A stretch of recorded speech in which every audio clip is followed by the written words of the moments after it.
부활이여 생명이신 예수님이란 제목으로 제가 말씀을 한 20분 정도 알려드리고자 합니다. 세상에는 수많은 종교가 많습니다. 그렇지만 부활의 종교는 기독교밖에 없습니다. 그 이유는 다른 종교는 죽으면 끝나는 거지만 기독교는 죽음으로 끝나는 것이 아니라 죽어도 살아나는 종교요, 또한 영원히 죽지 않는 종교이기 때문에 그렇습니다. 그 말씀이 오늘 하나님의 말씀 속에 있어요. 우리 아까 읽었었지만 요한복음 11장 25절과 26절, 우리 자막에 있는 글씨를 한번 보시고 우리 눈이 좀 밝으신 분들은 크게 한번 읽어보겠습니다. 시작. 예수께서 이르시되 나는 부활이요 생명이니 나를 믿는 자는 죽어도 살겠고 무릇 살아서 나를 믿는 자는 영원히 죽지 아니하리니 이것을 내가 믿느냐라고 말씀하고 있습니다. 그러나 세상 사람들은 이 진리의 말씀을 안 믿어요. 하나님의 말씀을 안 믿습니다. 고집을 부려요. 난 믿을 수 없다고. 그런데 고집으로 망한다 그래요? 흥한다 그래요? 고집으로 어떤 소리를 더 많이 들었어요? 고집으로 흥한다 소리를 들었어요? 망한다 소리를 들었어요? 그러니까 그거 제가 한 말이 아니에요. 여러분이 하셨어요. 고집으로 망한다 그래요.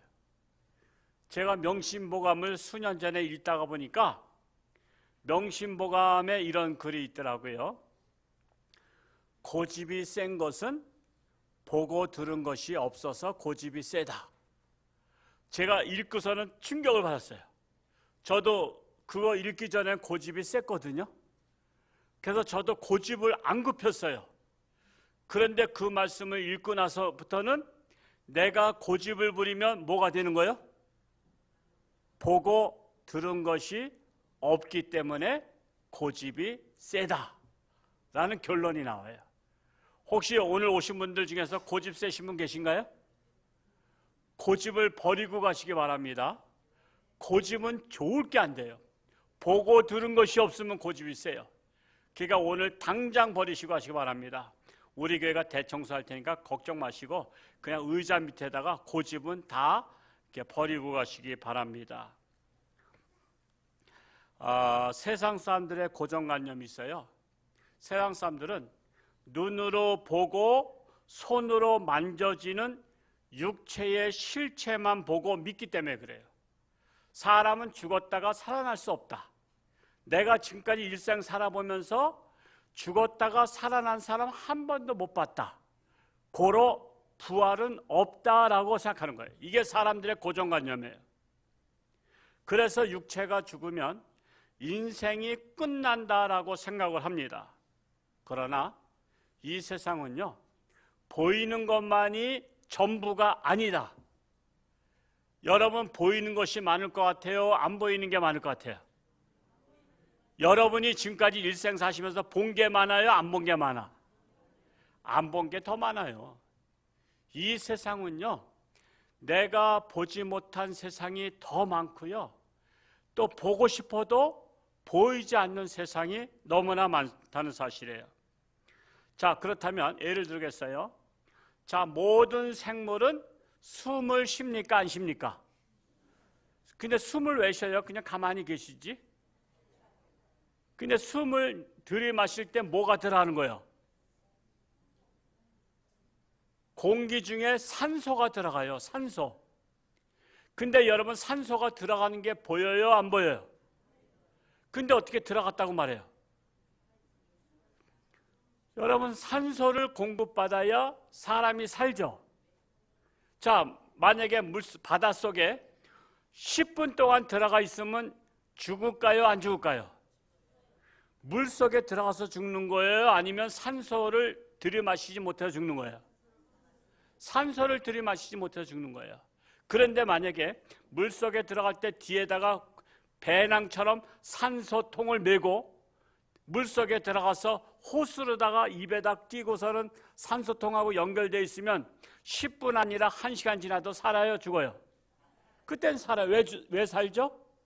산소가 내 안에 공급받기 때문에.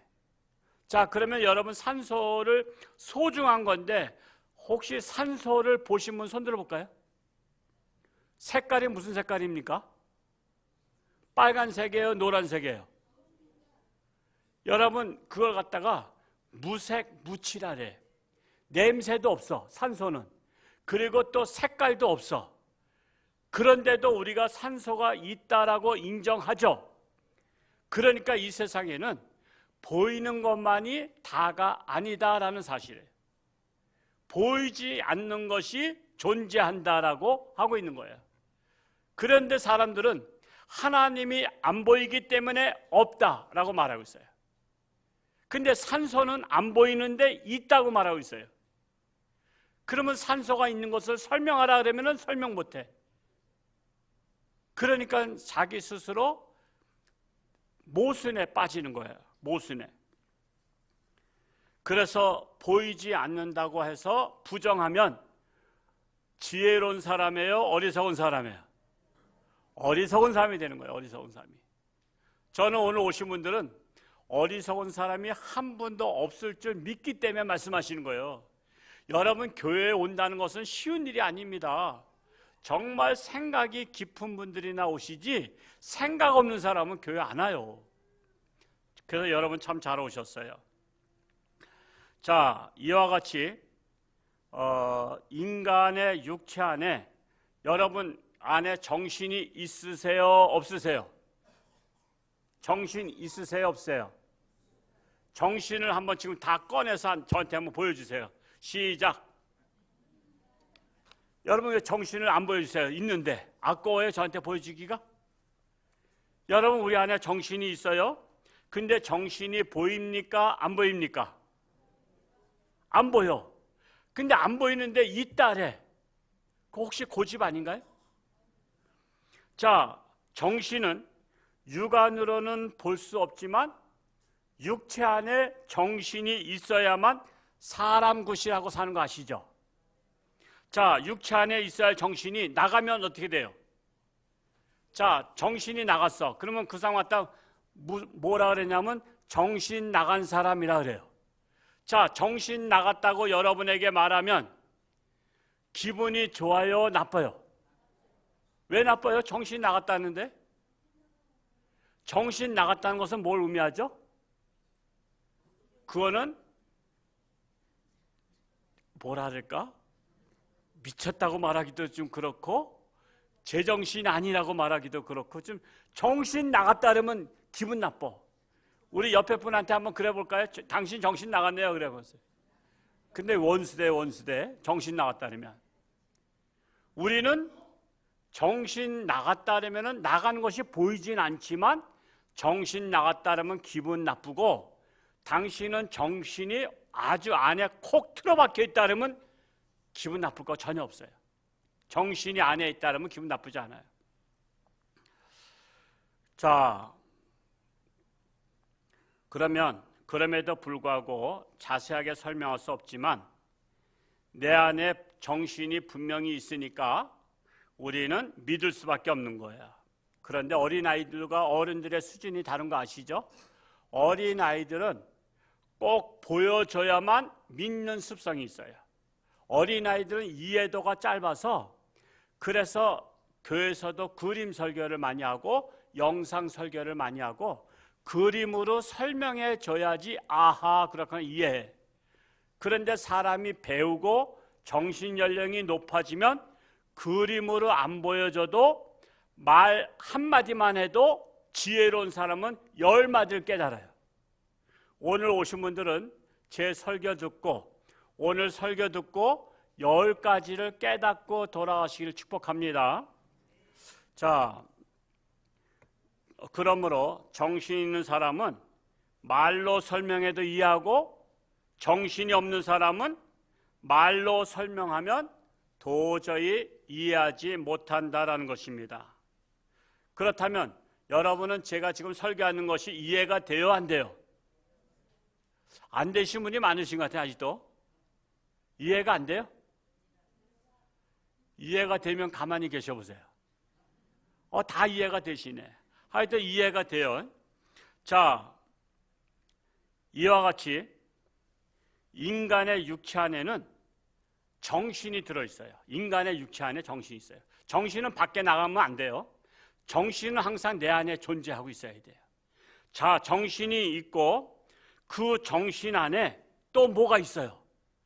그 안에 실체, 자기에 대한 실체가 정신 안에 혼으로 들어있습니다. 혼.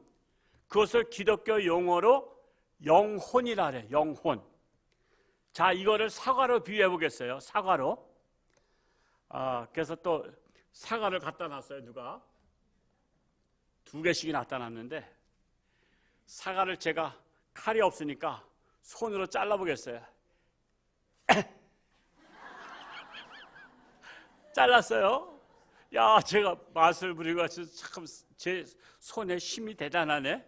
그것도 어떻게 칼로 자른 것처럼 잘랐네. 자, 이 사과는 설명을 하겠어요. 사과 그냥 겉딱지라 그래요. 쉽게 말씀드려서 겉딱지가 뭐죠? 껍질이요. 사과의 생명은 껍질에 있어요? 아니에요. 껍데기에 있는 게 아니에요. 껍데기는 생명을 보호하기 위해서 겉을 옷을 입은 거예요. 자, 이 껍질이 생명은 아니에요. 근데 껍질이 없어서는 안 돼. 만약에 껍질에 상처가 나면 거기로다가 벌레가 파먹기 시작하고 병이 들면 썩어 들어가요. 그래서 껍질은 중요합니다. 근데 생명은 아니에요. 자, 이 사과의 껍질이 있듯이 사람의 몸에는 여러분 그냥 보기 좋게 한번 팔을 한번 잡아당겨 보세요. 여러분의 피부, 이건 뭐예요? 껍질이에요. 사과를 맞으면 껍질입니다. 여러분의 껍질인 이 피부가 상하게 되면 거기로 병균이 들어가요. 그래서 이 껍질이 실체는 아니죠. 나에 대한 실체는 아니지만 나에 대한 모양을 보여주는 실체입니다. 모양을 보여줄 뿐이지 실체는 아니에요. 나에 대한 존재는 아니에요. 자, 그런데 이 껍질을 잘 보존해야만이 상처를 받지 아니하고 파상풍이 일어나지 아니하고 또 여러 가지 폐혈증이 일어나지 아니하고 병균이 들어가지 않아요. 그래서 우리는 항상 피부를 보호해야 돼요. 사과 껍질을 보호하듯이. 자, 사과를 잘랐더니 요 안에 이게 좀 더 큰 거야 되는데 여기 와서 여기 껍질 사이가 뭐야? 살입니다. 살. 속살. 이 속살이 있습니다. 우리는 이 사과를 사면 껍질을 먹습니까? 속살을 먹습니까? 껍질은 벗겨내고 속살을 먹어요. 근데 그러니까 사과에는 껍질이 중요한 거예요. 사실 우리가 먹을 때에는 뭐가 중요한 거야? 속살이 중요해요. 자, 그렇다면 이 사람도 겉딱지가 중요해요? 속이 중요해요? 속이 중요한데 속을 정신이라 해요. 정신. 그래서 사람의 육체 안에 정신이 들어가 있어야 되는 거예요. 그 정신이 자신을 존재해주고 자신의 품위를 지켜주고 자신의 명예를 지켜주고 자신의 존재 가치를 가치 있게 만드는 게 정신이요. 만약에 정신이 나가면 그 사람의 인격도 망가지는 것이고 그 사람이 대접도 못 받아요. 정신 나간 사람은. 사람 가치를 못 느끼는 게 정신 나간 사람이야. 자기의 존재가 가치 있으려면 정신이 안에 존재하고 있어야 돼요. 온전히 있어야 돼. 이것처럼 이 사과의 껍질 안에 속살이 중요해요. 속살을 먹듯이 우리 인간에게는 이 육체 안에 정신이 중요하다는 거예요. 근데 이 속살 안에 또 뭐가 있을까요? 자, 핀을 가져왔어요.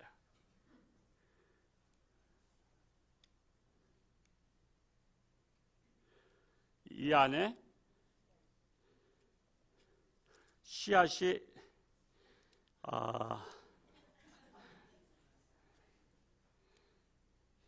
이건 내가 만져서 이따 내가 먹을 수밖에 없는데, 자, 4개인데 하나 망가졌어요. 자, 씨앗이 있죠? 씨앗이 있습니다. 여러분, 이 사과의 진짜 생명은 뭐예요? 씨앗입니다. 껍질도 중요해요. 속살도 중요해요. 근데 가장 중요한 것은 씨앗입니다. 여러분, 씨앗을 빼고 사과를 심으면 사과가 나야 안 나요? 안 납니다. 이것처럼 씨앗을 심어야만 납니다. 이게 무슨 말이냐면 사람에게 육체를 가지고는 오래 살 수 없어요. 때가 되면 썩어.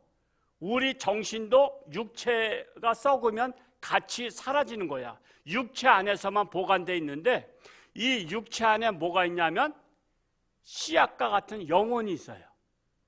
그 영혼을 꺼내서 다시 땅에다 심으면 다시 2세, 3세, 4세 계속해서 이 사과가 이 세상 존재하는 한 계속해서 사과는 존재하는 거예요. 이와 같이 사람이 죽으면 육체는 껍질, 사과 껍질같이 죽어요. 썩어. 그리고 썩음과 동시에 정신도 사라져 버려. 그런데 이 정신 안에 들어있는 씨앗과 같은 영혼이 이 영혼을 어디다 심어야 되냐면 하늘나라에다 심는 거예요. 하늘나라에다. 자, 씨앗이 아무리 있다 할지라도 이 씨앗을 땅에 심지 않으면 이 씨앗은 어떻게 될까요? 나중에는 그냥 썩어 없어지는 거예요. 이 씨앗은 땅에 심어야만 땅에서 뿌리를 내리고 자라서 다시 사과라는 생명이 존재해요. 이 씨앗의 천국은 어디냐면 땅속이야. 땅속에 씨앗이 들어가야만 계속해서 살아서 사과의 존재를 계속 후손들한테 이어질 수가 있어요. 이것처럼 사람이 육체가 죽고 정신이 죽는데 씨앗과 같은 영혼이 이 땅과 같은 하늘나라에 심어져야만 거기에서 새 생명으로 탄생하는 거예요. 그게 부활이에요, 부활. 제가 오늘 새로 오신 분들을 위해서 설명, 굉장히 어려운 설명인데 쉽게 했어요, 안 했어요? 사실 저는 어렵게 했는데 여러분이 지혜로 와서 쉽게 이해하신 거예요. 여러분이 참 이해도가 높으시네요. 홍천분들 이해도가 참 높으셔.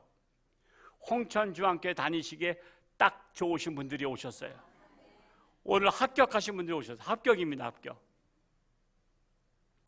그래서 오늘 부활주일이라 제가 이 설교를 고민 많이 했어요. 사실은 오후에 인생은 연애 생활을 오전에 할까 하다가 또 부활주일이라 또 예수님의 부활을 말씀해야 되겠고 그래서 오늘 이 메시지를 오전에 하고 인생은 연애 생활도 기가 막힌 비유를 제가 말씀드릴 거예요.